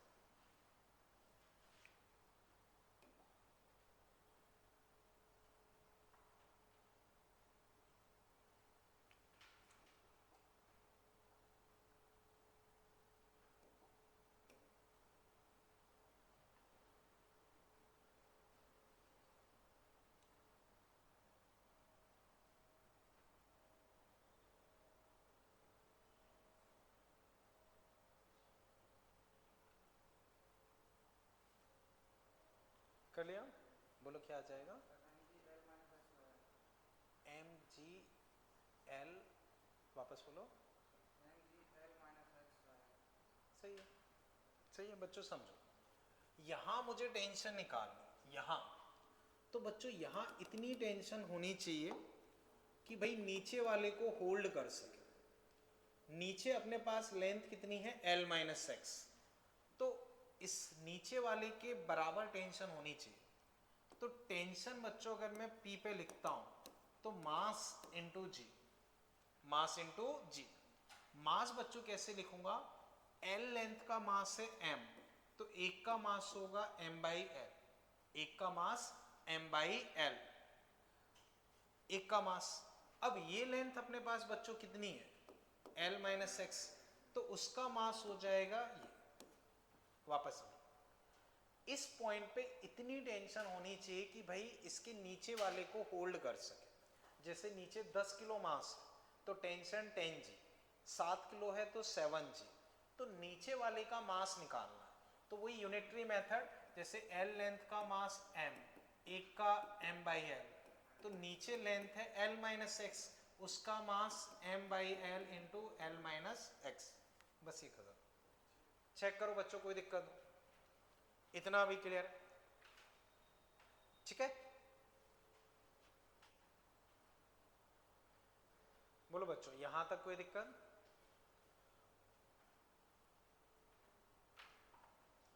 ठीक है। अब बच्चों वापस समझो, इसको मैं लिखवा नहीं रहा हूं, ऐसे डायरेक्ट करवा रहा हूं, समझना। मान लो बच्चों मैंने यहां एक m1 मास हैंग कर दी, अब मैं उस पॉइंट पे टेंशन पूछूंगा तो क्या होगा, P पे। देखो इसका इफेक्ट और ऐड हो जाएगा, समझ गए बच्चों कोई दिक्कत। अगर मैं यहाँ m1 ऐड कर देता हूँ तो उसका इफेक्ट और आ जाएगा, नीचे वाले मास से हमें मतलब है। ये चीज क्लियर है बच्चों। अब वापस समझो बच्चों, ये क्लियर है ना। इसी में बच्चों मैं क्या करता हूँ, m1 ये रस्सी, ये पॉइंट वही x, और इसको मैं ले जा रहा हूं जैसे वही m, l की थी, a एक्सीलेशन से ऊपर ले जा रहा हूं, a एक्सीलेशन से ऊपर ले जा रहा हूं। अब अगर मैं P पॉइंट पे पूछता हूं तो क्या फर्क पड़ेगा, बोलो। देखो बच्चों थोड़ा सा एक तो प्रॉपर हम सॉल्व करें, दूसरा तरीका बच्चों जैसे इन्होंने बताया वैसे कर सकते। हाँ जैसे बच्चों थोड़ा सा आपको आइडिया हो स्यूडो फोर्स का, ऊपर एक्सीलेटेड है तो एक स्यूडो फोर्स हम नीचे A ले लेते हैं, तो G की जगह हम G प्लस A ले लेते हैं, G की जगह क्या ले लेते हैं, G प्लस A। तो इस सिचुएशन में लिखना हो तो यहाँ G डैश कर दो, और G डैश तुम क्या लिख दोगे, G प्लस A। ये नीचे एक्सीलेट कर रहा हो तो G माइनस A, ठीक है, या फिर बच्चों प्रॉपर तरीके से भी सॉल्व कर सकते हो, बस थोड़ा सा वो सॉल्व करने में हैवी लगता है। बच्चों बताओ, इस तरह के क्वेश्चन समझ पाए? हिमांशु कुछ समझ पाए? चलें बच्चों आगे, हैवी रोप में किस तरह से डील करना होगा। एक बच्चों हॉरिजॉन्टल वाला और ले लेता हूँ, इसको हटा देता हूँ, ठीक है बच्चों, इसे हटा दो ना, ठीक है ओके। अब नेक्स्ट क्वेश्चन बच्चों देखो, मान लो बच्चों ये सिचुएशन है, ये कैपिटल एम, इसका मास स्मॉल एम, इसका मास स्मॉल एम, यहां मान लो मैं एफ फोर्स लगा रहा हूं, लेंथ बच्चों एल, और यहां पी पॉइंट पे एक्स डिस्टेंस पे टेंशन निकालनी है। तो find tension eight point P. समझ गए बच्चों, वही सिचुएशन है, बस इस तरफ कर दिया, ऑलमोस्ट वैसे ही सॉल्व करना है। ये कैपिटल एम, रस्सी का mass small m, length L, यहां से एक्स डिस्टेंस पे टेंशन निकालनी।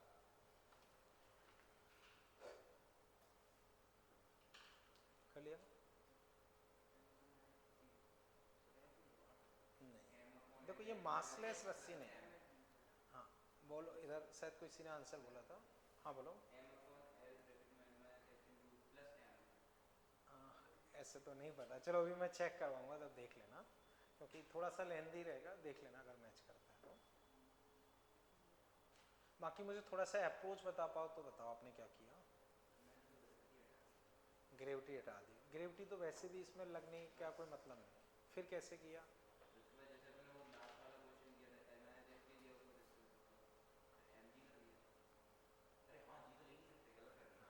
वही, ठीक है। और बच्चों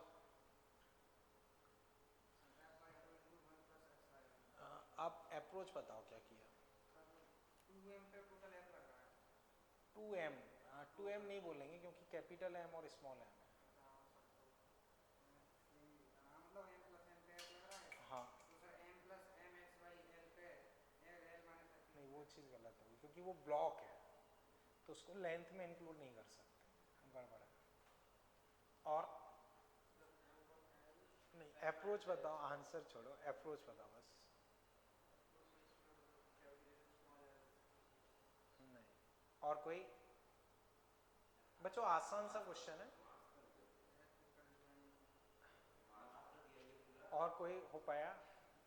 चलो बच्चों फिर मैं बच्चों ये बताओ, इससे पिछले वाले क्वेश्चन तो क्लियर थे, मैं फास्ट तो नहीं चला गया इसमें?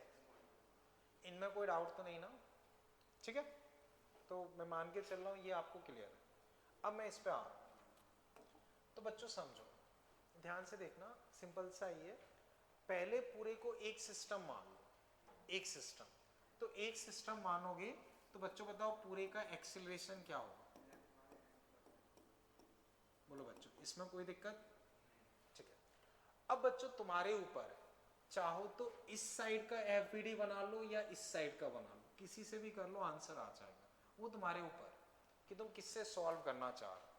मान लो मैं इस साइड का एफबीडी बना रहा हूं, ये एक्स वाला, तो इधर एफ, इधर टीपी एक्सीलरेशन। अब बच्चों एक्स का मास लिखोगे तो इसका जो मास होगा, इसका मास m by L into x. बोलो बच्चों, मास में कोई दिक्कत? एल लेंथ का मास स्मॉल m, एक का m बाई एल, तो x का ये हो गया। अब बच्चों ये इधर जा रहा है तो ये चलाएगा, ये रोकेगा, तो चलाने वाला माइनस रोकने वाला, मास इंटू एक्सीलरेशन वो रहा f upon m plus m।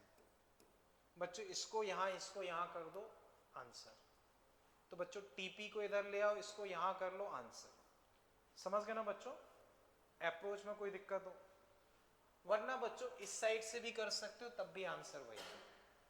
इस साइड से मान लो जैसे ये है, पूरे को मिला के इधर टीपी ए, इसका मास m, इसका मास बच्चों वही m by L into L minus x. तो इसमें टीपी लिखोगे तो मास इंटू एक्सीलेशन, तो m plus m by L into L minus x into acceleration, ये पूरा f upon m plus m। Check करोगे दोनों से सेम ही आंसर आएगा। कंसेप्ट बच्चों समझ पाओ तो बताओ, कंसेप्ट समझ गए बच्चों? करना क्या है एग्जैक्टली वो दिमाग में क्लियर होना चाहिए। नितिन क्लियर है ये अभी? नंदिनी तुम्हें ठीक है बच्चों? आगे चलते हैं बच्चों फिर, ठीक है ना? ओके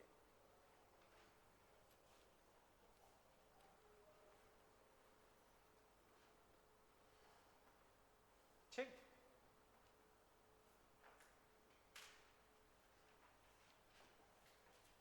बच्चों हटा दो इसे अभी, ठीक है? वंस हटा दो, ठीक बच्चों, ठीक है?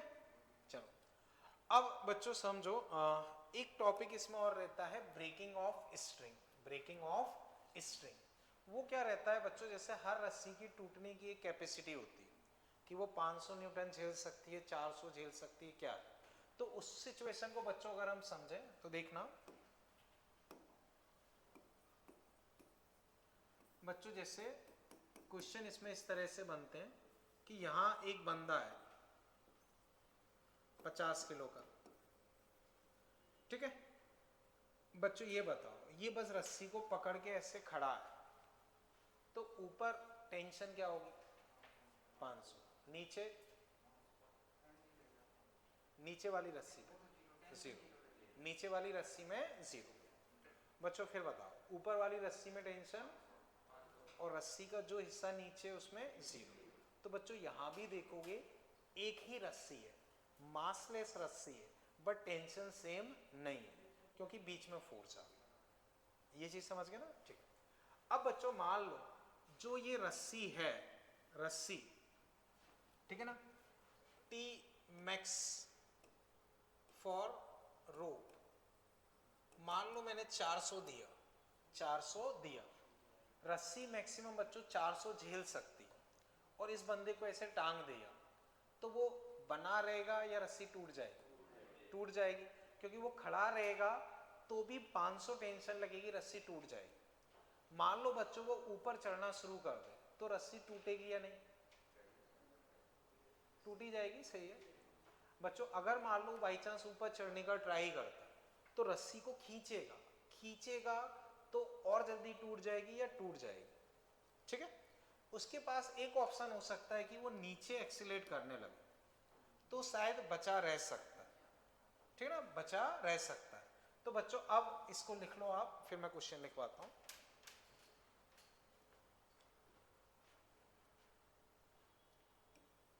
तो find A minimum so that person can be safe। सही है बच्चों?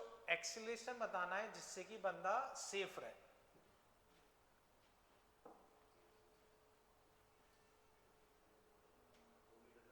सही है बच्चों?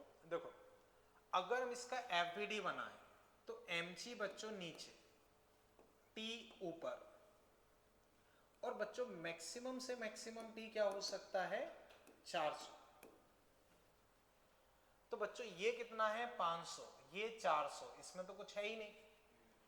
तो ऊपर नीचे ज्यादा फोर्स कौन सा है? नीचे, तो वो नीचे चलेगा, तो ये चलाएगा, वो रोकेगा। तो एक्सीलरेशन बच्चों हम कैसे लिखेंगे? चलाने वाला माइनस रोकने वाला अपॉन मास 2 मीटर पर सेकेंड स्क्वायर। तो बच्चों 2 से ज्यादा 2.1, 2.5, 3, 4 किसी भी एक्सीलरेशन से जा रहा है वो सेफ रहेगा, लेकिन 1.9, 1.5 उससे जा रहा है तो रस्सी टूट जाएगी। समझ गए बच्चों? कोई दिक्कत बच्चों इसमें? बोलो नितिन, कोई डाउट हो? ठीक है। अब बच्चों इसी, हाँ बोलो, तो भी टूट जाएगी वो, तो चढ़ने में तो टूट ही जाएगी, उसका तो कोई मतलब ही नहीं, चढ़ने में तो टूट ही जाएगा। तो इसमें क्वेश्चन वो यही पूछेगा कि नीचे किससे मूव करें कि सेफ बना रहे। बच्चों ये अभी क्लियर है? बोलो बच्चों, इसमें कोई दिक्कत? अब इसी का बच्चों रिवर्स क्वेश्चन भी रहता है उसे बच्चों समझो। मान लो बच्चों ये सिचुएशन, रस्सी वही बंदा 50 किलो, और अब रस्सी मान लो मैक्सिमम 700 झेल सकती है। बच्चों मान लो वो चुपचाप पकड़ के खड़ा है, रस्सी टूटेगी क्या? नहीं। नीचे एक्सीलरेट करेगा, टूटेगी क्या? नहीं। तो इस केस में बच्चों क्वेश्चन ये पूछा जाएगा कि ऊपर कितने मैक्सिमम एक्सीलरेशन से जा सकता है कि वो सेफ रहे, कितने मैक्सिमम एक्सीलरेशन से जा सकता है कि सेफ रहे। तो बच्चों बताओ इस सिचुएशन में क्या होना चाहिए? बच्चों पिछला वाला क्लियर है ना? सही है। बच्चों इधर क्या लगेगा? 50G यानी कि 500।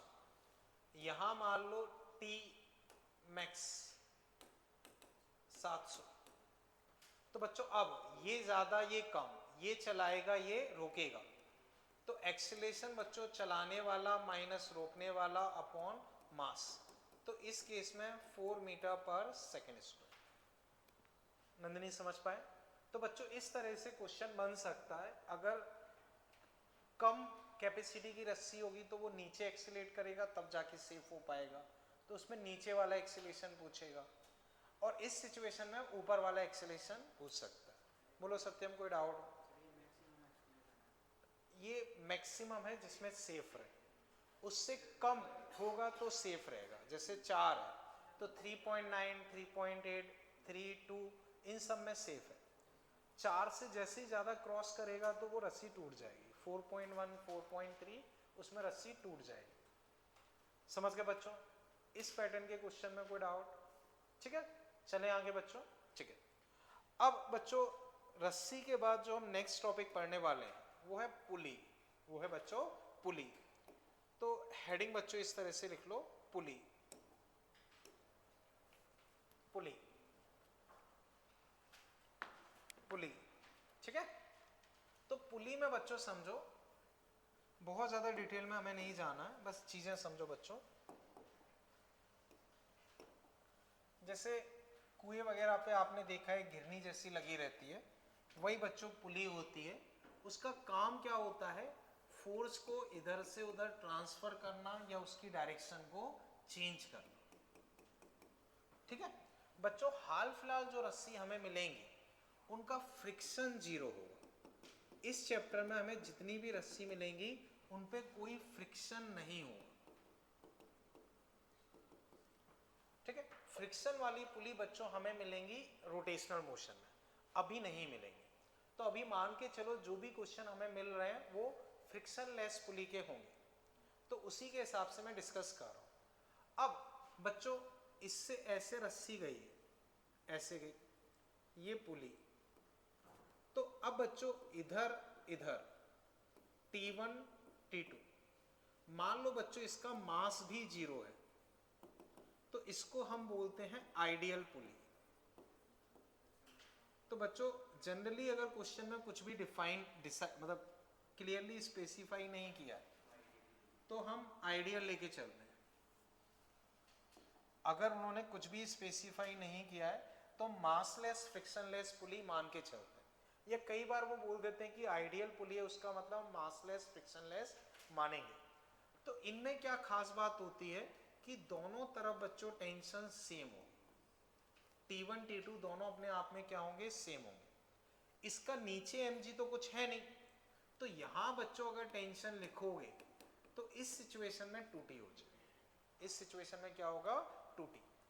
ऐसे बच्चों यहां मान लो इसका खुद का मास है, मास है तो बच्चों इधर लगेगा mg, इधर भी बच्चों दोनों तरफ टेंशन हर हालत में सेम होंगे।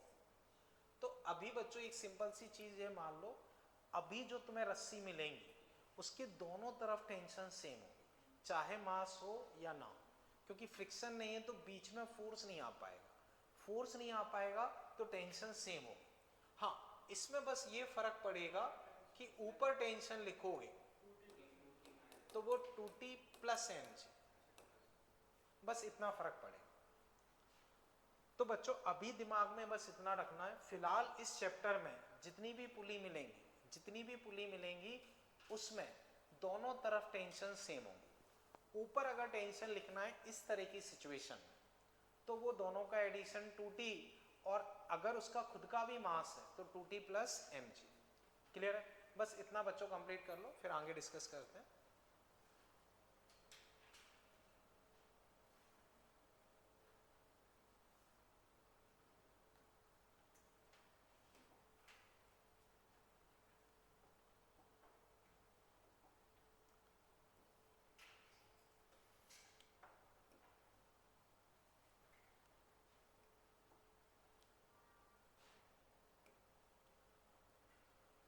ठीक है,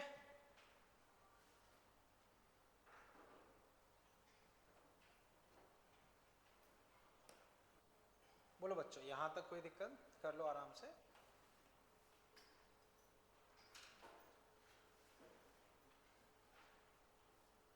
अब बच्चों एग्जाम्पल आप इस तरह से लिख लो, find acceleration of blocks, find acceleration of blocks in each case, find acceleration of blocks in each case. ठीक है, यहां तक क्लियर है बच्चों? ठीक बच्चों, मैं इसे हटा रहा हूं, ठीक है ना। Find acceleration of blocks in each case. तो बच्चों समझना, मैं डिस्कस कर रहा हूं, एक मैं डिस्कस कर रहा हूं, फिर आप समझो। बच्चों 2 kg 4 kg, बताओ ये कहां मूव करेगा? इस तरफ। तो बच्चों ये इधर, ये इधर। बच्चों बताओ इस पे नीचे क्या लगेगा? 4g, इस पे 2g। बच्चों बीच में रस्सी, तो टेंशन इंटरनल है, उसे छोड़ सकते हैं। पूरे को एक सिस्टम मान लें, तो बच्चों ये नीचे खींच रहा है, ये इधर खींच रहा है, पर जाएगा इधर, तो ओवरऑल बच्चों इधर जाएगा। तो ये तो चलाना चाहता है, ये रोकना चाहता है, ये चलाना चाहता है, ये रोकना चाहता है। तो बच्चों एक्सीलरेशन अगर मैं लिखता हूं तो वो होता है चलाने वाला माइनस रोकने वाला अपॉन टोटल मास बच्चों 6। तो आंसर बच्चों तुम्हारे पास कितना आ जाएगा? g/3। चेक करो बच्चों, कोई दिक्कत हो वापस समझो। 4 किलो 2 किलो, ये इधर खींचेगा तो ये इधर खींचेगा, तो ये खींचना चाहता है तो ये रोकना चाहता है। तो पूरे को अगर मैं एक सिस्टम मान लूं, तो खींचने वाला माइनस रोकने वाला अपॉन टोटल मास, ये अपने पास एक्सीलरेशन आ गया। अब उसी पैटर्न का बच्चों ये है, इसमें बताओ पिछले में कोई डाउट तो नहीं? कृष्णा तुम समझ पाए? हिमांशु तुम? नंदिनी तुम? मुस्कान आप समझ पाई? अब इसमें बच्चों वैसी ही सिचुएशन है, इसमें एक्सीलरेशन क्या होना चाहिए? नहीं,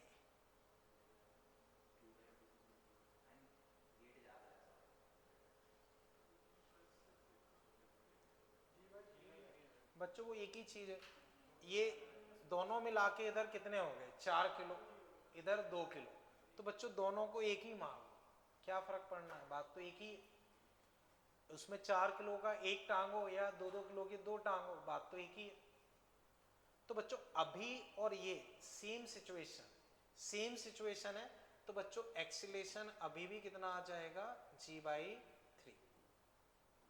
बोलो बच्चों कोई दिक्कत हो? समझ पाए बच्चों? अब बच्चों बोलो वंस कोई भी डाउट हो? ठीक है ना बच्चों, सेकंड वाला क्लियर है ना? मैंने उसका सॉल्यूशन नहीं बताया क्योंकि सेम ही क्वेश्चन है, समझ गए ना? इसी में बच्चों अगर वो टेंशन पूछता है तो मैं लिखवा नहीं रहा हूं, बस समझो। इस ब्लॉक की इक्वेशन लिख लो, जैसे यहां टेंशन T मानो, तो ये चलाएगा, ये रोकेगा, तो T-20 2 इंटू एक्सीलरेशन, या इससे लिख लो 40 माइनस टी 4 इंटू ए। यहां बच्चों लिखना हो तो T-20 T-20 2 इंटू ए, इधर लिखना हो तो T-20 माइनस T-2 इंटू ए। समझ गए बच्चों? बच्चों फास्ट तो नहीं चल रहा मैं? क्लियर है ना ये? ठीक है, नेक्स्ट देखो बच्चों, इसे थर्ड बच्चों पिछला वाला क्लियर है ना ये दोनों? अब इसमें बच्चों वही एक्सीलरेशन बताना है।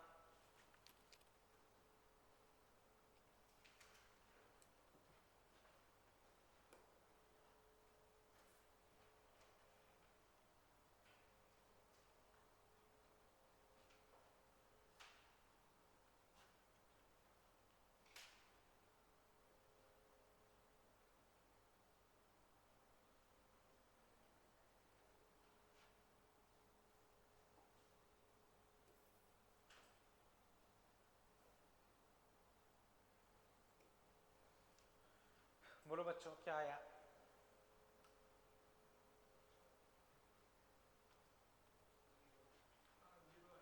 सही है बच्चों। देखो मैंने बताया कि ये रट लो, इधर क्या लगेगा 5g sin 37, mg sin theta 3/5 बच्चों 30, sin 37 3/5 30, इधर कितना लग रहा है बच्चों 3g 30, तो इधर 30 इधर 30 दोनों बराबर हैं तो वो मूव नहीं कर पाएगा, मूव नहीं कर पाएगा तो बच्चों एक्सीलरेशन 0।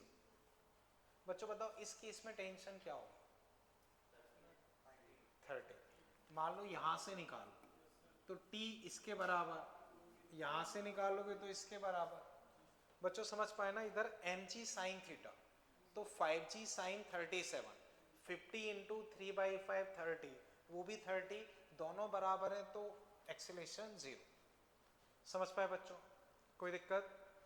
नेक्स्ट देखो बच्चों, इसे ट्राई करो 60 ये 30,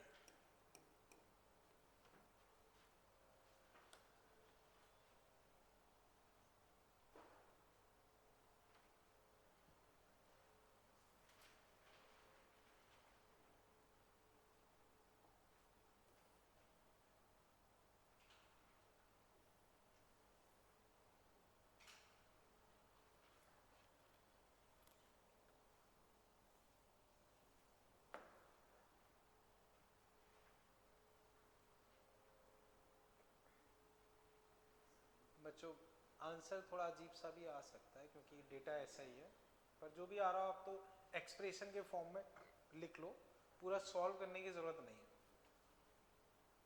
अगर एक्सप्रेशन के फॉर्म में आ रहा हो तो एक्सप्रेशन के फॉर्म में लिख लो, पूरा बहुत ज्यादा कैलकुलेशन करने की जरूरत नहीं है। कर लिया? कितना आ रहा है? ठीक है बच्चों देखो यहां क्या लगेगा 4g sin 60, 4g sin 60 यानी कि 20√3, यहां बच्चों 1g sin 30 यानी कि 5, mg sin theta mg sin theta. अब ये ज्यादा ये कम, ये चलाएगा ये रोकेगा, तो एक्सीलरेशन बच्चों 20√3 माइनस 5 अपॉन टोटल मास 5, तो बच्चों फाइनल बोल सकते हो 4√3 माइनस 1। चेक करो अगर कहीं मिस्टेक दिख रही हो। समझ पाए ना? देखो इधर लगेगा mg sin थीटा तो mg sin 60√3/2, mg sin 30 half और 10 5, बस। समझ पाए बच्चों? अगर टेंशन लिखनी हो तो मान लो जैसे यहां t माना तो 20√3 माइनस t 4 इंटू एक्सीलरेशन जो भी आया 4√3 माइनस 1 कर सकते हो। समझ पाए ना? इस साइड से भी लिख सकते हो, वो एक ही आंसर आएगा। बच्चों बताओ यहां तक कोई दिक्कत? कृष्णा क्लियर है? नेक्स्ट देखो बच्चों, बच्चों पिछले वाला क्लियर है ना? हटा दो ना। अब इसे बताओ फ्रिक्शन विक्शन कहीं है नहीं?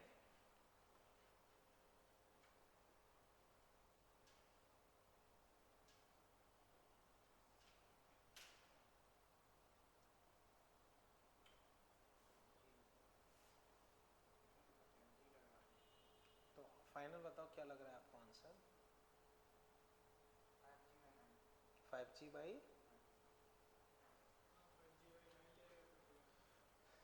ठीक है बच्चों समझो, इधर 5g यानी कि 50 या 5g एक ही बात है, 4g नॉर्मल। बच्चों ये दोनों बैलेंस है, ये दोनों बैलेंस है, पीछे कोई रोकने वाला फोर्स नहीं है, पीछे तो कुछ है ही नहीं, पीछे कोई रोकने वाला फोर्स नहीं है, नहीं है, केवल खींचने वाला है, केवल खींचने वाला है, रोकने वाला बच्चों कोई नहीं है। तो एक्सीलरेशन बच्चों हम लिखेंगे खींचने वाला माइनस रोकने वाला 0, क्योंकि ये दोनों बैलेंस हो चुके, अपॉन टोटल मास 9, तो 50/9 या 5g/9 सही है। टेंशन लिखना चाहो तो वही बच्चों किसी भी ब्लॉक की इक्वेशन लिख के लिख सकते। ठीक है बच्चों, बोलो इसमें कोई दिक्कत? अब बच्चों मैं लिखवा नहीं रहा हूं, ऐसे ही डायरेक्टली आंसर बताओ। पहले मुझे ये बताओ, ये पार्ट समझ गए? ठीक है। अब बच्चों मान लो अगर मैं इधर ऐसे फोर्स लगा देता 1G, 1G मतलब एक तरीके से 10, तो आंसर क्या लिखते? 40। खींचने वाला माइनस रोकने वाला। मान लो इधर 2G होता तो, ठीक है। मान लो बच्चों 5G हो तो 0। मान लो बच्चों 15G हो तो फिर वो इधर चलने लगेगा, तो 50G माइनस 5G बचा कितना? 100। 100/9। बच्चों समझ गए ये वाला? अब ऐसी एक और देखो बच्चों, उसे लिखो मत, बस समझो। ये समझ गए ना बच्चों? मान लो ये 100 किलो और ये 2 किलो। पहली चीज ये बताओ, मूव करेगा या नहीं? नहीं करेगा, क्योंकि ये बहुत हैवी है। तो बच्चों गलत है, मूव करेगा। ठीक है, करेगा। बच्चों जब तक फ्रिक्शन नहीं, जब तक फ्रिक्शन नहीं, तो यहाँ कितना भी भारी रख दो, यहाँ कितना भी हल्का रख दो, वो मूव करेगा। समझ रहे हो बच्चों? रीजन, यहाँ 2G लग रहा है, पीछे रोकने वाला कोई नहीं, पीछे रोकने वाला कोई नहीं। तो अब एक्सीलरेशन क्या लिखोगे? चलाने वाला माइनस रोकने वाला अपॉन टोटल मास 10। तो बच्चों इधर कितना भी भारी हो, कितना भी हल्का हो, जब तक फ्रिक्शन नहीं है तब तक कोई दिक्कत नहीं है, वो मूव करेगा ही करेगा। तो कई बार बच्चों के दिमाग में आता है शायद मूव ही ना करे, ऐसा नहीं है, वो मूव करेगा। ये चीज बच्चों क्लियर है? ठीक है। खैर बच्चों ये समझ गए ना? ठीक है, यही चीज समझानी थी। ओके, अब बच्चों एक काम करता हूँ, मैं होमवर्क में कुछ क्वेश्चन दे देता हूँ, उससे बच्चों आप लिखना है।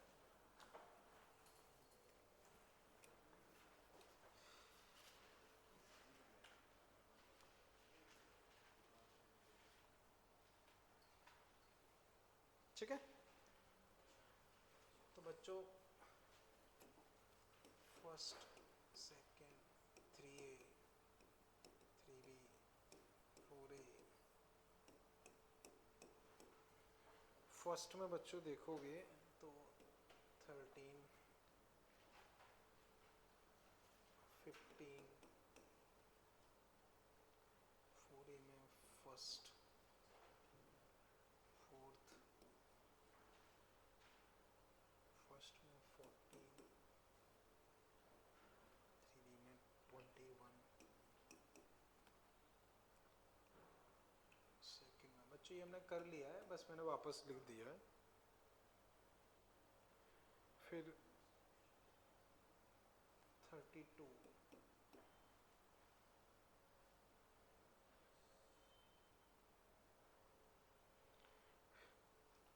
इसमें बच्चों ये जो क्वेश्चंस थे ये टेंशन वाले थे। अब पुली वाले क्वेश्चंस बच्चों देखोगे तो 12, 22,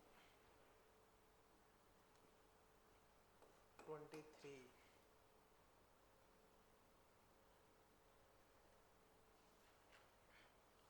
48 बच्चों सेकंड में देखोगे तो 12,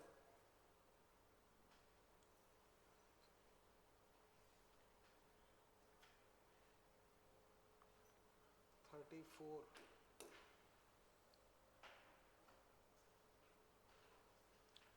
37, 3B में फर्स्ट, फोर्थ,